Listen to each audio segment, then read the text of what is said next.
Hours after Donald Trump's third arrest and arraignment, a fourth indictment is now a very real possibility. Yeah, the Fulton County, Georgia Sheriff's Office is closing the road in front of the downtown Atlanta courthouse where Donald Trump and his allies are being investigated for alleged 2020 election interference. Throughout the investigation, Mr. Trump has denied any wrongdoing, and he continues to lash out at Fulton County District Attorney Fani Willis. Brian Todd brings us up to date. This was never supposed to happen in America. The already enormous legal pressure on the former president is likely about to intensify. A grand jury in Georgia expected to consider criminal charges against Donald Trump and his Republican allies. In terms of the Georgia case, it's going to add a significant burden on him to defend yet another case. These cases will all have significant trial deadlines and pretrial deadlines for hearings that he's going to have to be involved with, and that will detract from his campaign. A decision on whether to seek charges against the former president in Georgia will be made within the next few weeks by a team led by Fulton County District Attorney Fani Willis. The work is accomplished. I mean, we've been working for 2.5 years. We're ready to go.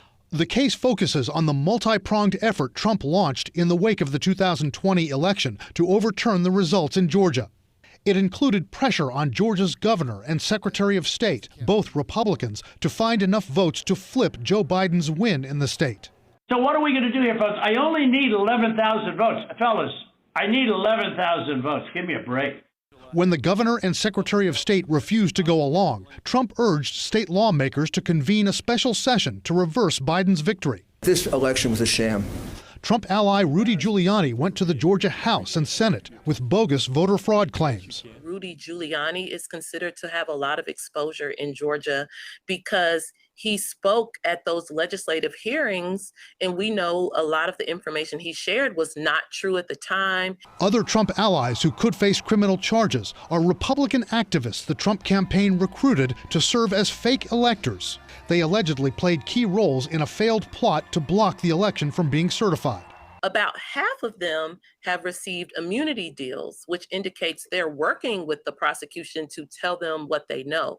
CNN has reported that Fani Willis is considering bringing charges of conspiracy and racketeering in this case.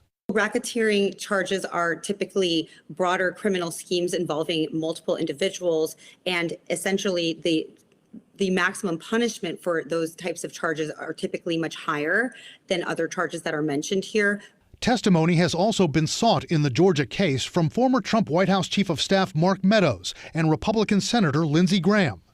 Fani Willis has told local officials of threats she's received, many of them of a racist nature, during the period she's been investigating this case. I've probably been called the N-word more times in the last 2.5 years than most 100 people combined.